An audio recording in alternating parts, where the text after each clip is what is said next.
राजकारणात कशी चाल खेळली जाते याचं लाईव्ह उदाहरण आज पाहायला मिळालं। राघव चड्डा यांनी एकट्याने नाही तर पूर्ण गेमच उलटला। आज दुपारी अचानक मोठी बातमी समोर आली। आम आदमी पार्टीला एक जबर धक्का बसला, कारण त्यांच्या 10 पैकी तब्बल 7 राज्यसभा खासदारांनी पक्ष सोडण्याचा निर्णय घेतला आणि त्याचं नेतृत्व करत होते ते म्हणजे राघव चड्डा। हे सगळं अचानक झालं का? तर अजिबात नाही। मागच्या काही आठवड्यापासून गेम सेट होता। राघव चड्डा यांना पक्षातील महत्त्वाच्या पदावरून हटवलं गेलं, काही नेत्यावर ईडीची कारवाई झाली आणि पक्षांतर्गत नाराजी वाढत गेली आणि मग 24 एप्रिलला दुपारी 3:30 वाजता प्रेस कॉन्फरन्स आणि मोठा गौस्फोट केला। राघव चड्डा म्हणाले, मी योग्य माणूस पण चुकीच्या पक्षात होतो। त्याचसोबत त्याने भारतीय जनता पार्टीमध्ये जाण्याचा निर्णय जाहीर केला।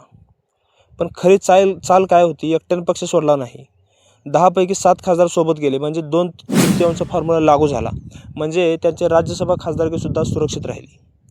दरम्यान अरविंद केजरीवाल आणि आपने गंभीर आरोप केले आहेत।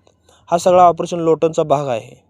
दबाव, चौकशी आणि राजकीय प्लॅनिंग करून हा पक्ष फोडला गेला आहे, असा दावा अरविंद केजरीवाल यांनी केला आहे। पण एक गोष्ट स्पष्ट आहे, हा निर्णय अचानक नाही, ही चाल आधीच आखलेली होती। राजकारणात कधी कोण कोणाच्या बाजूला उभं राहील हे सांगणं कठीण झाले। आता मोठा प्रश्न पडला आहे, हा मास्टर स्ट्रोक आहे की रिस्क मूव्ह आहे? कमेंट करा आणि व्हिडिओ कसा वाटला कमेंटमध्ये सांगा। व्हिडिओ आवडला तर व्हिडिओला लाईक करा, चॅनल